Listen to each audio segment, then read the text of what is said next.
Greetings, everybody. Thanks for being here for our first Animist gathering of this round. And this is the Web of Life Animist Church's monthly service. And so it'll be different every time, but we, right now, to this time, it's Elisabeth and myself. And there are some people in the room. And in future months, then different ministers of Web of Life can offer something. So there's going to be a couple different short segments of a share, let's say, myself and Elisabeth this time, and then some other time other people. So it'll always be a little bit different. Thank you for showing up. It's November 3rd, so it is the time of the ancestors, and we're in Tucson, Arizona, and so this town is really into it. Especially today, because the All Souls procession is happening tonight. And so everyone, whether they participate in the procession or not, are really thinking about our ancestors and the ancestors of this land. And so as a visitor here, I'd like to honor the ancestors of this place, the Tucson Basin, and this specific place where this church is. This land has held people for a long time. And so we will start with, this is rosemary, yes?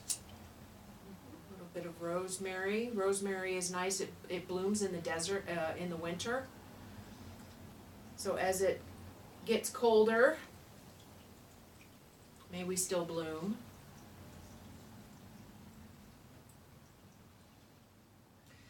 So what came to me today to share is something about this book right here. Someone said, "Is that a Bible?" No, actually it's Leaves of Grass by Walt Whitman. And I have not read the whole book. Actually, I don't even know how it was that originally I opened the book to this one page with the one paragraph. But I think I must have been 22 or so when I found it, and and I'll read it. It made me, it was the thing that cracked me open, I think.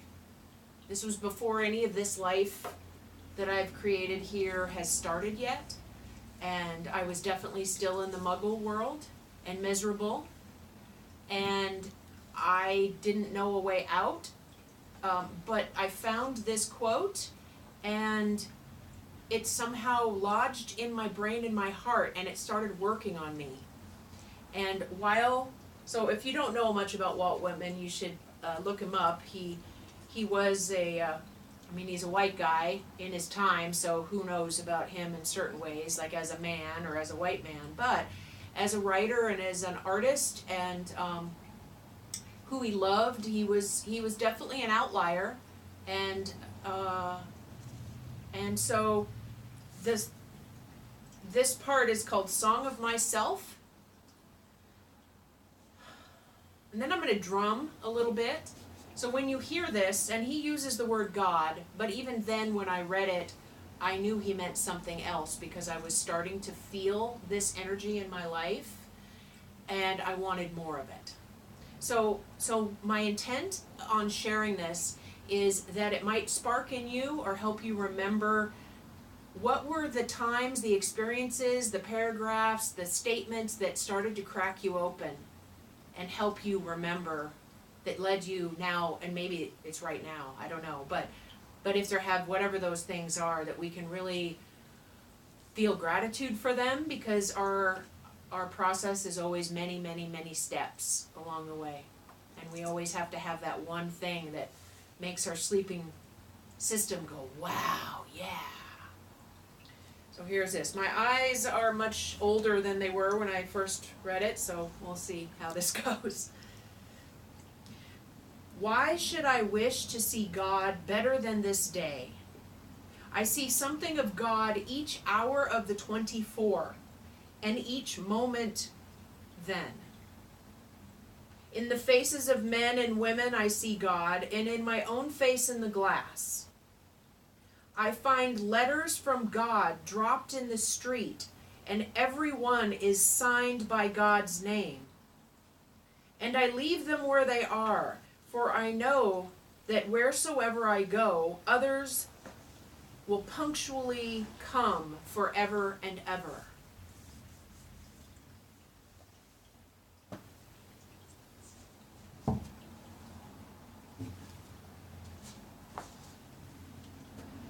So for me, that was the part, the very end. Like, yes, I see spirit in my life, and yet I don't have to ration it because it's going to keep coming. It's everywhere. It will keep coming every day. And that was the part that really started to work on me.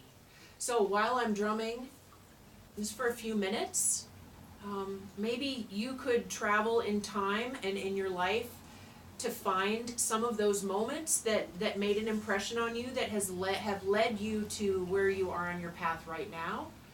And maybe through time and space we could send a bit of gratitude and encouragement to those younger ones, versions of ourselves, right? Like, yeah, you're on the right path, keep following, because any of those messages that come, we choose whether we follow them or not. And luckily we did. And so yeah, there might be a bit of an interaction between you and your younger self, and that is perfectly fine.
And maybe together we can send a feeling or a message of encouragement to others, other young people, other people of all ages, people who know that there's something more than what they're experiencing in their life at this moment. They know it, but maybe they haven't quite found it yet. And may we, who are already learning more about ourselves and our place in the web of life, send out just a little nugget of encouragement for people to have the courage to follow that feeling, because it really does lead somewhere, and it leads right back to home, the home in our heart, to our ancestors who are helpful to us, and to the earth.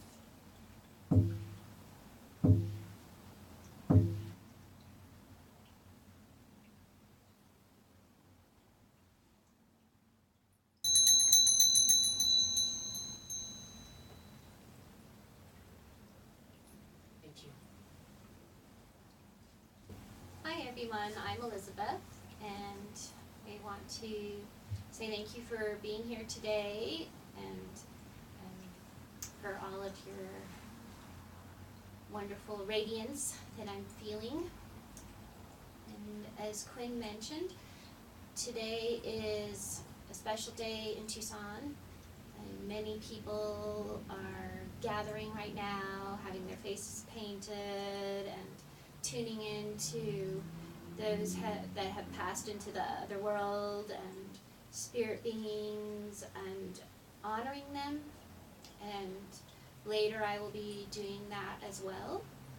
And so I picked 2 oracle cards, one specifically for those spirits that are around us, and one for birthdays. And you can go with the notion that every day is your birthday, and also whenever your specific birthday is.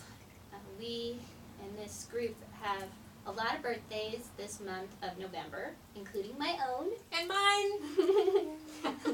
And a lot of other people too. And our labyrinth maker. Mm-hmm.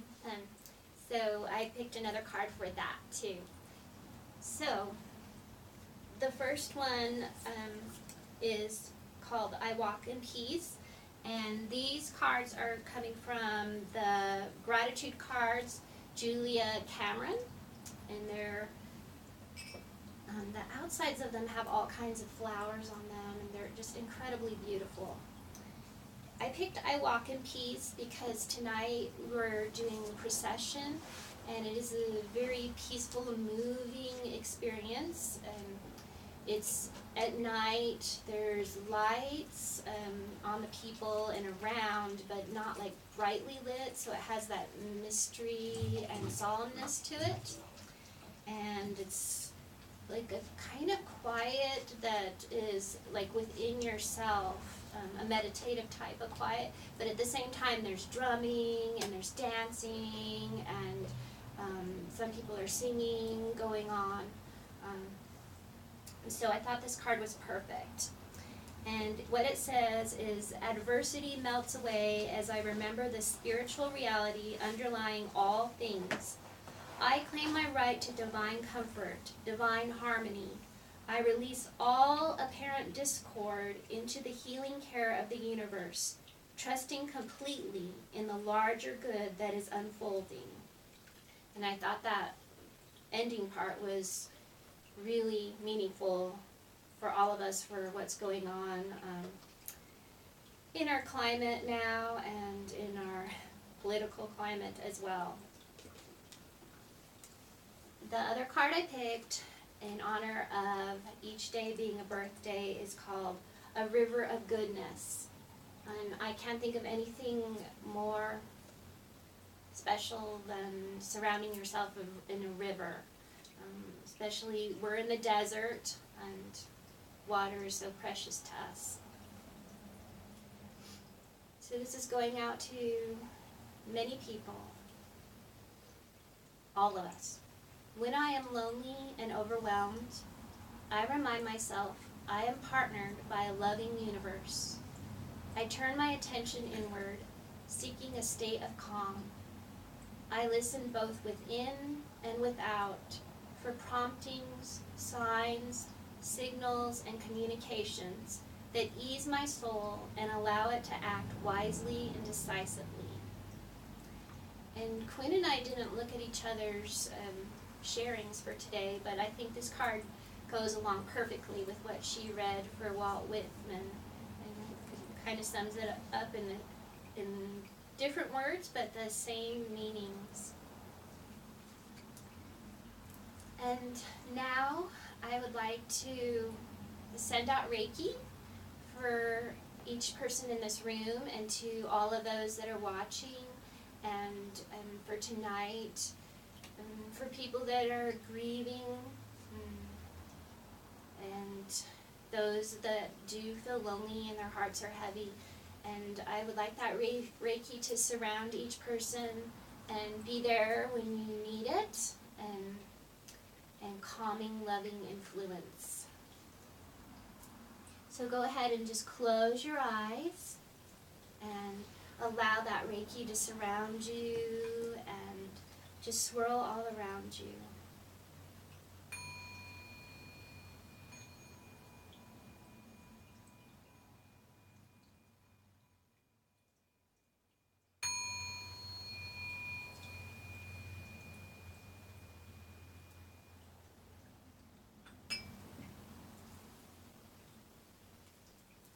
in my hand I'm holding selenite, and I'm allowing that selenite to be the transmitter of this Reiki that I'm sending out to you.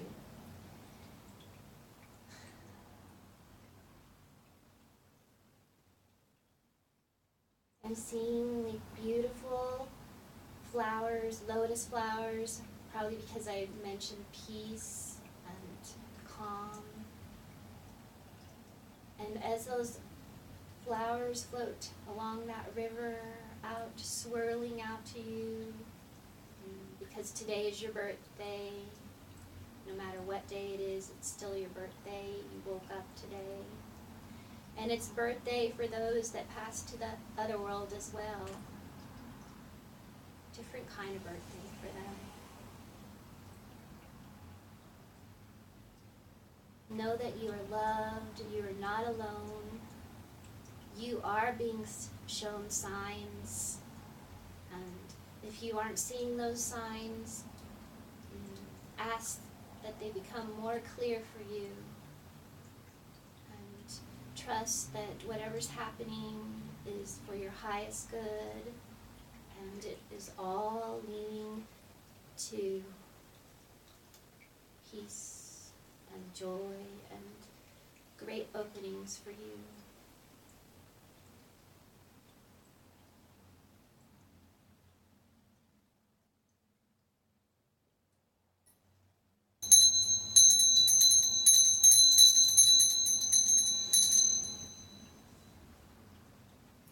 And to close today, we that are here are going to join in making rhythm, and you're invited to do that at home too, or just to listen to it. And as our rhythm flows out, consider it a sign for all of us in this room, and a sign to each one of you.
animism. You can look it up in a search engine, animism, and you'll get a number of different words, different ways of describing it.